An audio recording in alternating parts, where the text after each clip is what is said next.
আসসালামু আলাইকুম। আমি সুমাইয়া শম্পা। রেনেসা শম্পা কুকিং রেসিপিতে আপনাদের সবাইকে ওয়েলকাম। কেমন আছেন আপনারা সবাই?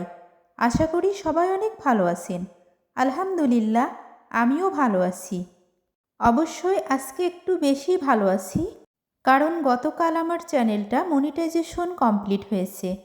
সেটা কিন্তু আপনাদের ভালোবাসা এবং সাপোর্টের কারণেই সম্ভব হয়েছে।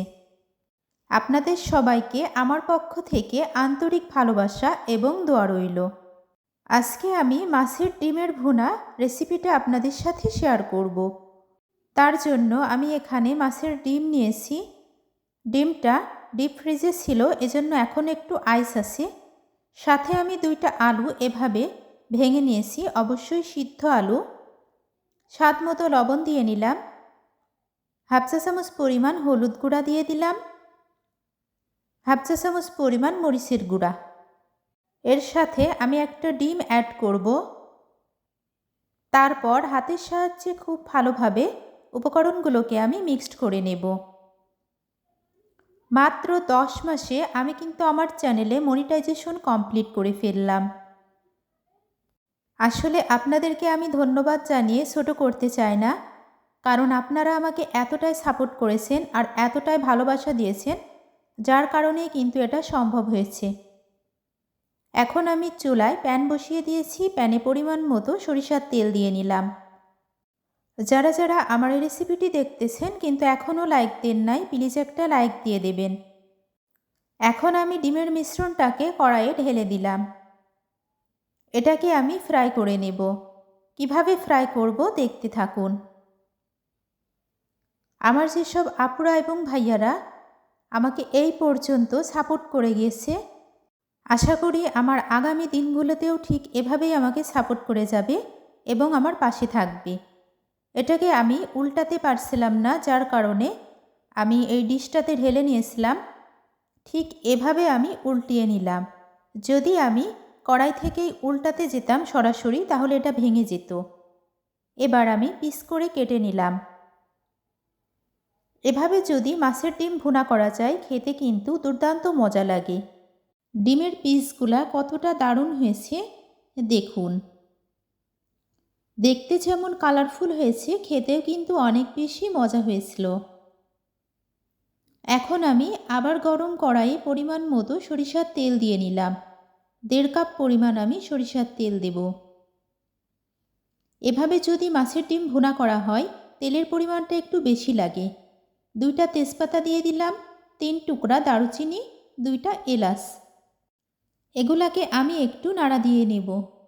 এখানে 2 টেবিল চামচ পরিমাণ আদা, রসুন, পেঁয়াজ এবং জিরা পেস্ট করে নিয়েছিলাম, সেটা দিয়ে দিলাম।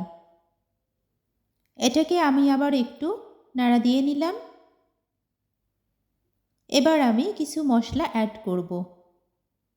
হাফ চা চামচ পরিমাণ হলুদ গুঁড়া, হাফ চা চামচ পরিমাণ মরিচের গুঁড়া।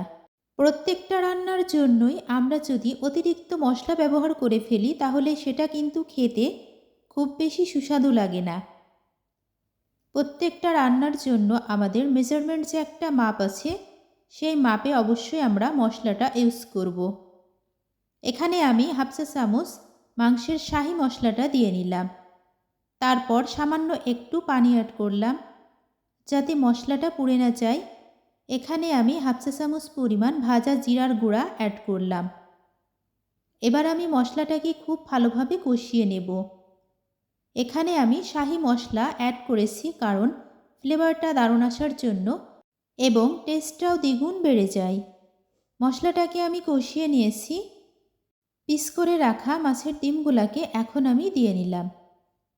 এবার এগুলাকে মশলার সাথে আমি 3 থেকে 4 মিনিটের মতো কষিয়ে নেব। চুলার জালটা লো হিটে রেখে এটাকে কষাতে হবে, যেন কোনোভাবে কড়াইয়ের সাথে লেগে না যায়। আমি 1 কাপ পরিমাণ সয়াবিন তেল অ্যাড করলাম। তেলের পরিমাণটা একটু কম হয়েছিল। অবশ্যই এই রেসিপিটা তৈরির জন্য তেলের পরিমাণটা একটু বেশি লাগবে। এখন এটাকে আমার কষানো হয়ে গেছে। পরিমাণ মতো পানি দিয়ে নেব। খুব বেশি পানি দেওয়ার দরকার নেই। এটা যদি বেশি ঝোল রাখা যায়, খেতে সুস্বাদু লাগবে না। যতক্ষণ পর্যন্ত ঝোলটা একটু গ্রেভি না হয়ে আসবে ততক্ষণ পর্যন্ত আমি জাল করতে থাকব। এভাবে মাছের ডিম ভুনা করলে খেতে কিন্তু অসম্ভব মজা লাগে। আপনারা বাসায় এভাবে ট্রাই করে দেখতে পারেন। আর আমি কিছু কথা বলতে চাই, আমার যেসব আপুরা এবং ভাইয়ারা আমার এই রেসিপিগুলো দেখে তারা অবশ্যই কিন্তু ফুল ওয়াশ করবে প্লিজ। কিছু কাঁচামরিচ দিয়ে দিলাম। আমি যাদের ভিডিও দেখি অবশ্যই কিন্তু ফুল ওয়াশ করি। সবার কাছে আমার একটা রিকোয়েস্ট, আমার ভিডিওগুলা ফুল ওয়াশ করার জন্য।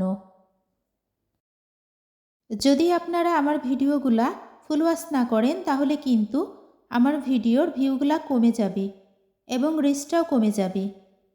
আবারও বলতেছি, আমি যাদের ভিডিও দেখি আমি কিন্তু ফুল ওয়াশ করি। আর আপনারা যারা আমার ভিডিওগুলো দেখেন ফুল ওয়াশ করেন না, আমি কিন্তু অবশ্যই বুঝতে পারি। আমরা অবশ্যই সবাই একটা লক্ষ্যে পৌঁছানোর উদ্দেশ্যে ইউটিউবে এসেছি। তাই সবাই সবাইকে এমনভাবে সাপোর্ট করব যাতে আমরা খুব দ্রুত সবাই সবার লক্ষ্যে পৌঁছাতে পারি। মাছের ডিমের কালারটা কতটা দারুণ হয়েছে দেখেই বুঝতে পারতেছেন। যারা যারা প্রথম থেকে শেষ পর্যন্ত আমার ভিডিওর সঙ্গে জুড়েছিলেন তাদের সবাইকে অসংখ্য অসংখ্য ধন্যবাদ। সবাই একটু আমাকে বেশি বেশি সাপোর্ট করবে, আমি সবার থেকে এটাই আশা করতেছি এবং আমিও সবাইকে অবশ্যই সাপোর্ট করে যাব। আসসালামু আলাইকুম ওয়া রাহমাতুল্লাহি ওয়া বারাকাতুহু। ভালো থাকবেন সবাই। আল্লাহ হাফেজ।